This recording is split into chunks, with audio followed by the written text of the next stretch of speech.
Welcome back. Thank you for staying with us. Veteran journalist Timothy Polio has set tongues wagging and has left the door open for speculation with regards to whether he is truly entering the political arena and is vying to replace Dr. Ernest Hilaire as the next MP for Castries South.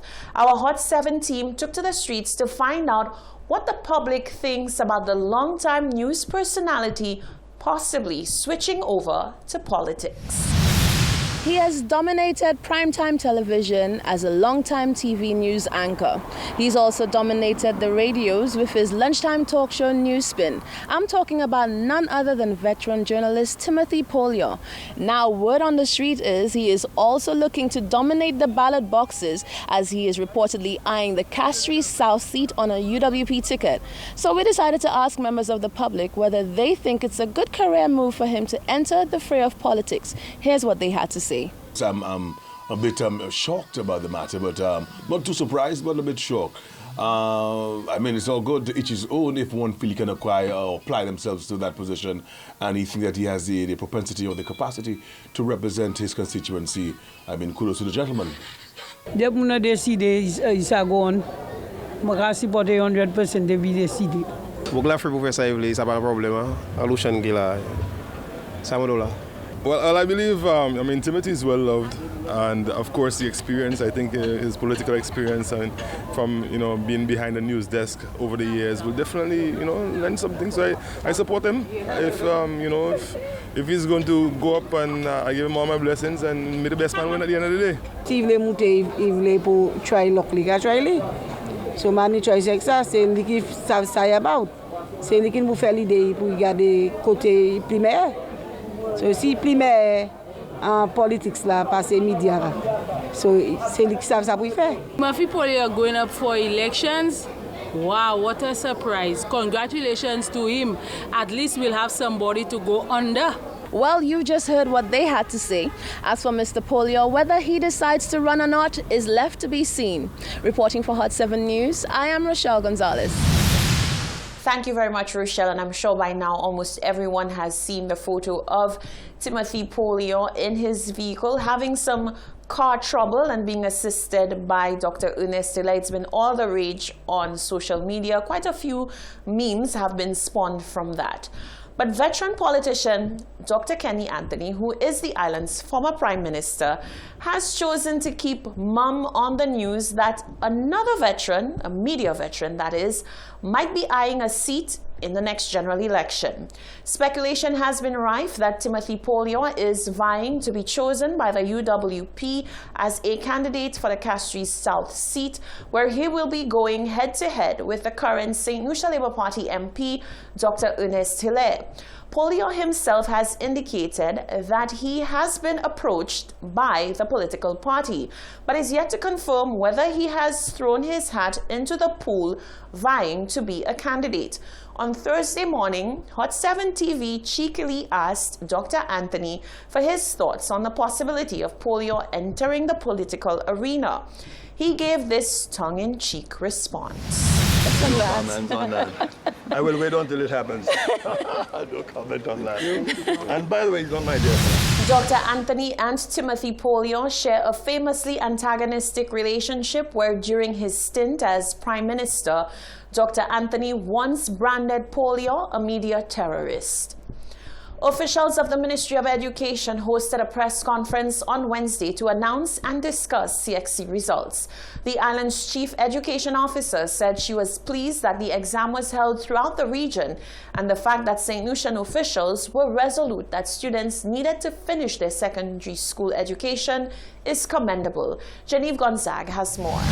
Chief Education Officer Dr. Fiona Philip-Meyer says in the context of the COVID-19 pandemic, the 2,178 secondary school students who wrote the exam need to be commended. The pass rates for the individual subjects ranged from 53.37% to 100%, French having the lowest, and industrial technology, mechanical engineering, physical education and sports, and religious education having the highest pass rate at 100%. We know that it could have gone the other way around, but we were very pleased that at a CARICOM meeting, the decision was taken, and alongside OECS member states, to have the examinations this year and not to forfeit it, as some individuals had even suggested earlier.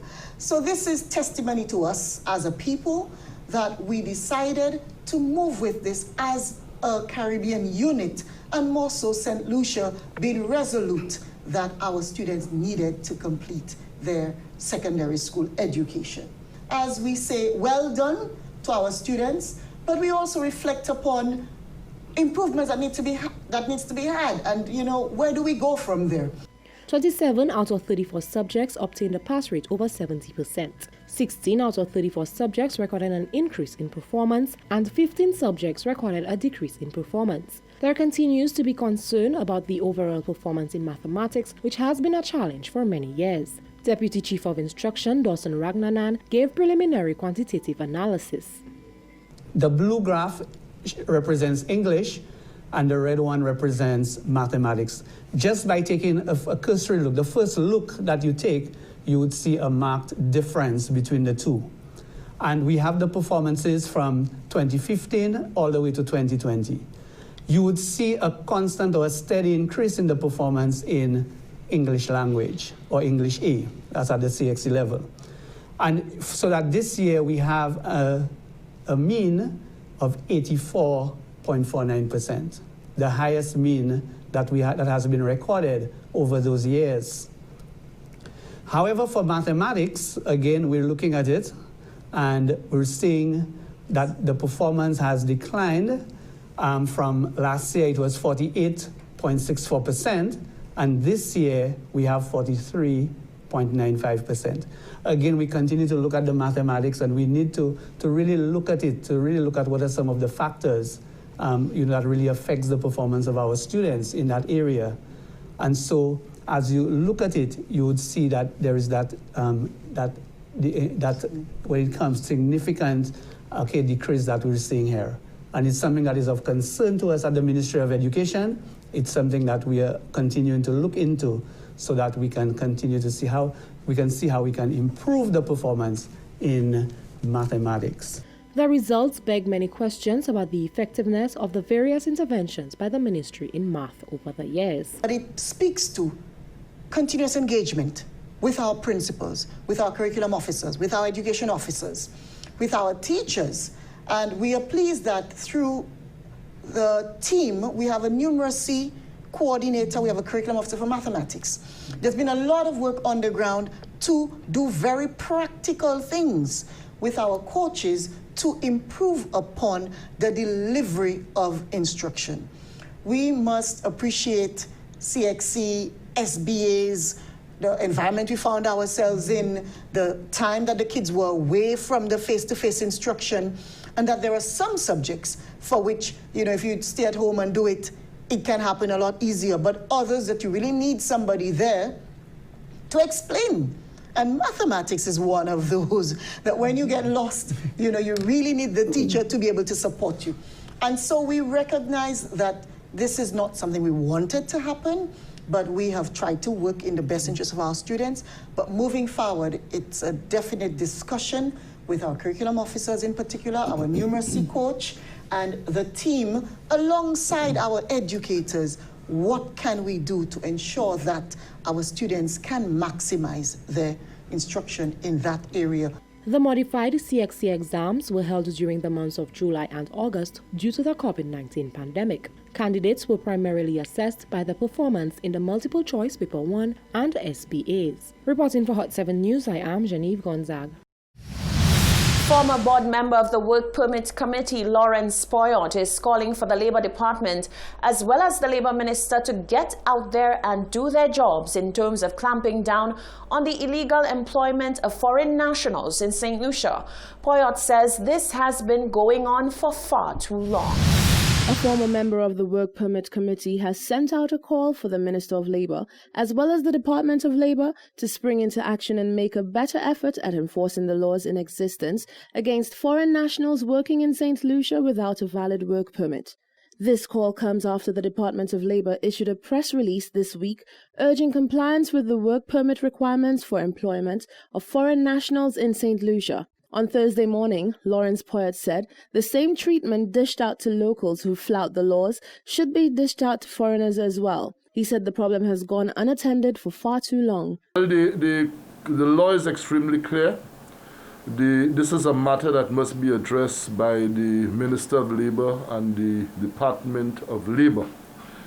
Whenever somebody is in breach of the law, the necessary action should be taken. Unfortunately, we have never heard of any situation where an employer is brought before the court or somebody who is working without a work permit is brought before the court. So the Labour Department and the Ministry of Labour, or the Minister of Labour and the Department of Labour, their responsibility is to implement the law and not to issue a press release indicating that there are people who are violating the law. If as a local you're in breach of a traffic law or any other law, the police would be happy to arrest you, charge you, and bring you before the court. So the same principle should apply to anybody who is breaking the law as it relates to working in St. Lucia without the required documentation.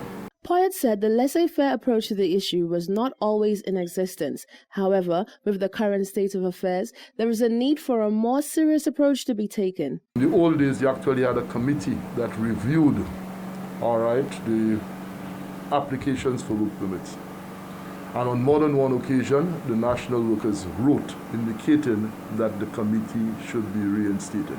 But is this something that's been going on for a long time, having people working at foreign nationals working here without work permits? That has been going on for as far back as I could remember. But there was a period when the Ministry of Labour and the Labour Department was a little more vigilant, and they were able to more or less police the situation. Poyet served as a member of the committee for over 10 years. Reporting for Hot 7 News, I am Rochelle Gonzalez. This is the Hot 7 TV Nightly News. Stay with us. There's more coming up after the break.